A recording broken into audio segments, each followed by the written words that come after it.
안녕하십니까 선한제자교회 성도 여러분. 2022년 6월 9일 목요일 아침이 밝아오고 있습니다. 네, 오늘도 어김없이 우리 함께 말씀을 통하여 또 하나님 앞에 간절한 기도를 통하여 오늘 하루 승리할 수 있기를 주님의 이름으로 축원드립니다. 네, 이제 오늘부터 18번째 이야기로 들어가죠. 구원의 유일한 조건. 네, 굉장히 중요한 문제를 다루죠. 구원의 유일한 조건이란 제목으로 요한복음 4장 43절부터 54절까지 오늘부터 함께 한 절 한 절 묵상해 나가도록 하겠습니다. 네, 오늘은 특별히 첫 표지 화면에 여러분 보셔서 아시겠지만 중세시대 때 발견되었다고 하는 그 면죄부 그림을 한번 제시를 제가 해보았습니다. 아마 처음에 시작할 때 여러분 조금 전에 보셨을 거예요. 사실 예수님께서 당시 활동하셨던 고대 로마 시대까지 갈 필요도 없습니다. 꼭 그때까지 가지 않는다 하더라도 1517년 그러니까 약 한 16세기까지만 해도 사람들은 조금 전에 보여드린 그 면죄부 이런 그 종이 조각 하나를 가지고 돈을 주면 이 종이 조각 하나를 돈을 주고 사면 구원을 얻을 수 있을 것이다. 심지어 이미 죽은 사람들까지도 천국에 갈 수 있을 것이다.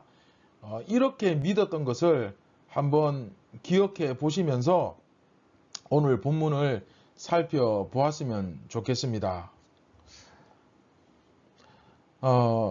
이제 우리는 요한복음의 그 서론격에 해당하는 그 1장부터 4장이죠. 서론격, 주제 제시, 그 서론과 주제 제시인데 이 서론격에 해당하는 1장부터 4장의 마지막 부분을 이제 다룹니다. 이번에 18번째 이야기가 끝나면 이제 시즌2로 넘어가는 거죠. 지금까지 요한복음은 이제 그 구약 성경이 말하는 선지자의 시대, 또 국가로서의 이스라엘의 시대, 또 건물로서의 성전의 시대는 끝났다. 곧 그 전통적인 유대교의 시대는 끝났다라는 사실을 선언했고, 이제는 믿음으로 구원을 얻는 시대가 왔다는 것을 이제 선언합니다. 이것이 마지막 결론이라고 할 수 있는 부분이죠. 그게 바로 오늘 본문입니다. 그 결론에 해당되는 그 본문이 우리가 오늘 다루는 본문이죠. 그래서 제가 보여드리는 그 서론과 주제 제시 그 시즌 1 요약한 걸 다시 한번 보겠습니다.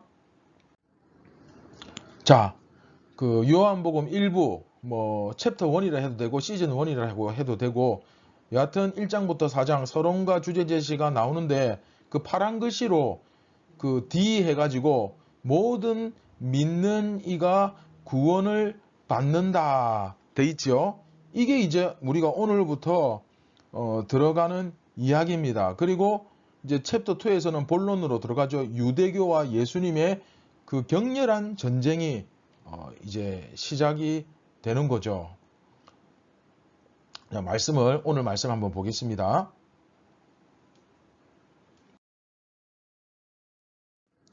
이틀이 지나매 예수께서 거기를 떠나 갈릴리로 가시며 친히 증언하시기를 선지자가 고향에서는 높임을 받지 못한다 하시고 갈릴리에 이르시매 갈릴리인들이 그를 영접하니 이는 자기들도 명절에 갔다가 예수께서 명절 중 예루살렘에서 하신 모든 일을 보았음이더라.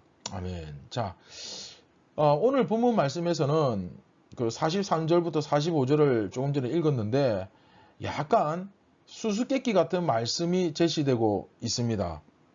사마리아 수가성에서 이틀을 머무셨죠. 자, 이틀. 그리고 예수님께서는 거기를 떠나십니다. 그리고 갈릴리로 가세요. 그런데 이 갈릴리에서 뭐라 그럽니까? 선지자가 고향에서는 높임을 받지 못한다라는 말씀을 하셨는데 문제는 그 고향 사람들이, 그 갈릴리 사람들이 예수님을 영접합니다. 그렇죠? 왜냐하면 본문에 나와 있듯이 그들이 명절 중에 예루살렘에 갔다가 예수님께서 행하시던 일들을 보았기 때문인 거죠. 자, 여기서 굉장히 그 수수께끼 같은 것이 있죠. 사실 44절은 굉장히 어려운 본문입니다. 예수님께서는 선지자가 고향에서는 높임을 받지 못한다. 분명히 그렇게 말씀을 하고 계시거든요. 그런데 이 말씀은 누가복음에서는 나사렛에 가셨다가 배척을 당하실 때 하신 말씀이 맞아요. 맞거든요. 즉, 그 고향 사람들이 예수님을 너무 잘 알기 때문에 예수님을 배척할 때 예수님이 이 말씀을 하셨어요. 그런데 요한복음에서는 전혀 다른 상황이 이제 펼쳐지고 있는 거죠. 갈릴리 사람들이 예수님을 영접합니다. 아니 그러면 고향에서 높임을 받지 못한다는 이 말씀이 앞뒤가 안 맞지 않은가? 이 말씀이 안 맞지 않은가? 예수님의 예상이 틀린 걸까요? 마치 요한복음은 예수님의 고향이 갈릴리가 아니라 유대 예루살렘인 것처럼 쓰고 있습니다. 유대 예루살렘의 사람들은 예수님을 배척했죠. 그러나 사마리아 사람들은 예수님을 영접했고 그리고 갈릴리 사람들도 예수님을 영접하더라는 거예요. 그러니까 예수님의 고향은 유대 예루살렘인데 이 고향 사람들은 예수님을 배척하고 또 사마리아와 갈릴리 사람들은 받아들이더라. 뭐 그런 이야기 아닌가. 그렇게 우리가 쉽게 생각하면 그렇게 생각할 수도 있지만 1장 45절 46절에 뭐라고 나와 있습니까? 빌립과 나다나엘의 대화가 나오잖아요. 나사렛에서 무슨 선한 것이 나겠느냐. 요한복음은 예수님이 유대 예루살렘을 고향으로 하고 계신다 이렇게 주장하는데 아니죠. 그죠?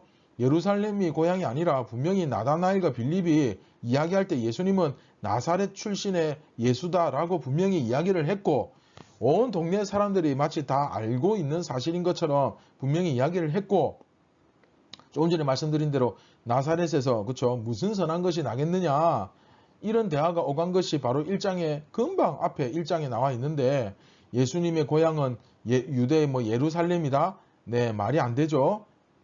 그러면 이것을 하나의 그 비유적 의미로서 예수님은 참된 성전이신데 그 참된 성전이 있어야 할 그 예루살렘에 계셔야 할 분이 고향에서 높임을 받지 못하셔서 여기 사마리아와 갈릴리에 오신 것이 아닌가 뭐 이렇게 비유적 의미라고 생각할 수도 있죠.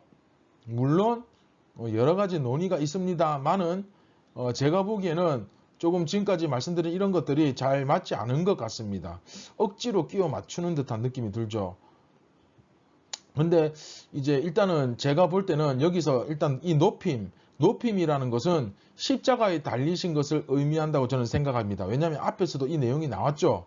예수님께서 말씀하시기를 노뱀과 같이 들려야 된다. 노뱀과 같이 들리는 것, 이 들림이 뭡니까? 십자가를 의미하죠. 십자가. 그런데 자기 고향에서 그런 높임을 받지 못한다. 그건 무슨 의미입니까? 내가 여기서 십자가에 달릴 것이 아니라는 거예요. 즉 예수님의 고향인 갈릴리에서는 높임, 즉 이 십자가에 달리실 일이 있다 없다? 예, 없다는 의미의 조금 뭐랄까 그 반어적이면서도 또한 그 역설적인 표현이라고 볼 수가 있죠. 그리고 또 한 가지는 예수님이 유대인으로서 오시지 않았습니까? 분명히 유대인으로서 오셨잖아요.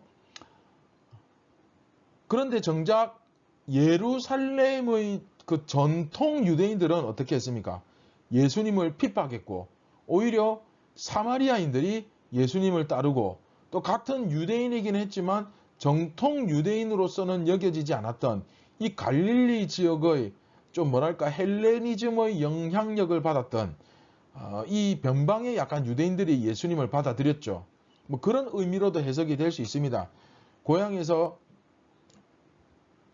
배척당하는 고향에서 높임을 받지 못하는 결국 정작 가장 예수님을 높이고 예수님을 따르고 예수님을 받아들여야 될 잘 섬겨야 될 그 정통 유대인들은 예수님을 따르지 않았다. 배척했다. 이런 의미로 해석이 될 수 있습니다. 이게 왜 설득력이 있냐면 이게 이제 챕터 2로 넘어가면 시즌 2로 넘어가면 5장부터죠. 1장부터 4장은 뭡니까? 서론과 주제 제시. 그리고 이제 드디어 5장으로 넘어가죠. 본론으로 들어가는데 그 5장부터는 유대인들과 아까 말씀드린 대로 예수님 사이에 갈등이 본격적으로 일어나거든요. 시작이 됩니다. 그래서 그 갈등을 이제 4장 마지막에 미리 준비하는 뭐 예고편 혹은 그것을 예고하는 어떤 복선 그런 것으로 생각하면 굉장히 해석이 무난하게 매끄럽게 진행이 되죠. 그리고 46절부터 54절은 좀 길지만 이건 한꺼번에 묵상을 하셔야 돼요. 그래서 이건 내일 우리가 조금 시간을 할애해서 길게 다루어 보기로 하고, 자, 오늘 말씀 이제 여기서 마무리하는데, 여러분 예수님께서 가장 예수님을 잘 섬길 것 같고 예수님을 가장 잘 믿을 것 같은 사람들이 정작 예수님을 배척하였습니다. 이것은 무슨 의미겠습니까? 우리 안에 이런 잘못된 성경 이해나 그리고 교만이 들어올 때에 순식간에 우리는 예수님과 원수가 될 수 있다는 거예요. 무슨 의미냐면 여러분들이 예수님을 믿는다고 생각하지만 우리가 말씀을 통해서 내 자신을 성찰하고 들여다보고 깨우치고 매일매일 회개하고 이런 부지런한 영적인 성찰과 통찰력과 그리고 통찰력과 이 변화가 없으면 우리도 예수님을 믿는다고 하지만 정작 우리의 모습과 행동은 예수님과 원수가 될 수 있다. 원수나 할 수 있는 그런 짓을 우리가 얼마든지 할 수 있다는 거예요.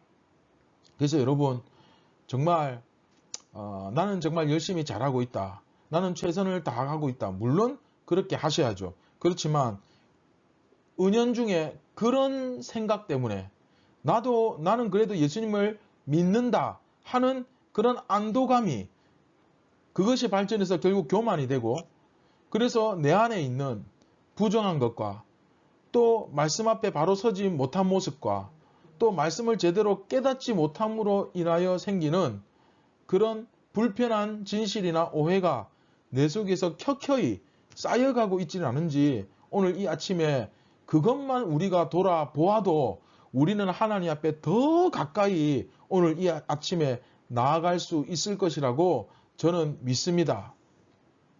내가 믿음을 가지고 담대하게 살아가지만 때로는 그 담대함과 그 자신감이 너무 지나쳐서 나에게 올무가 되지 않도록. 그래서 신앙생활은 내가 말씀을 알면 알수록 더 어려워요. 예.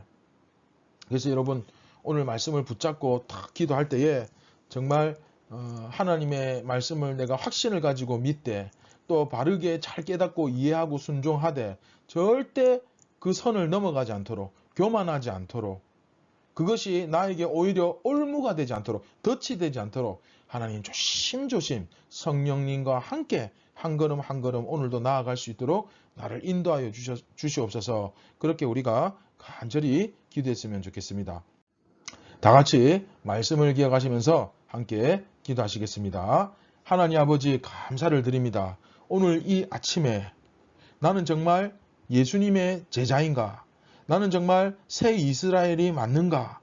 나는 정말 교회로서 정체성을 가진 교회로서 오늘도 그 하나님의 음성에 귀를 기울이고 있는지 한번 우리 자신을 잘 돌아보고 내 마음속에 이런 과도한 믿음과 자신감이 교만이 되어 내 신앙생활과 내 경건과 내 삶의 올무와 덫이 되지 않도록 하나님 오늘도 깨어서 나 자신을 돌아보고 그렇게 하나님의 백성이라고 자신했고 틀림없이 우리는 천국에 갈 거라고 확신했던 그 전통 유대 종교인들 그들의 모습이 바로 나의 모습이 되지 않도록 성령님 깨우쳐 주시고 오늘도 말씀 위에 온전히 바로 서게 하시고 넓은 길이 아니라 좁은 길을 가되 항상 진리와 성령을 의지하여서 나아갈 수 있도록 도와주시옵소서. 예수님의 이름으로 기도드립니다. 아멘.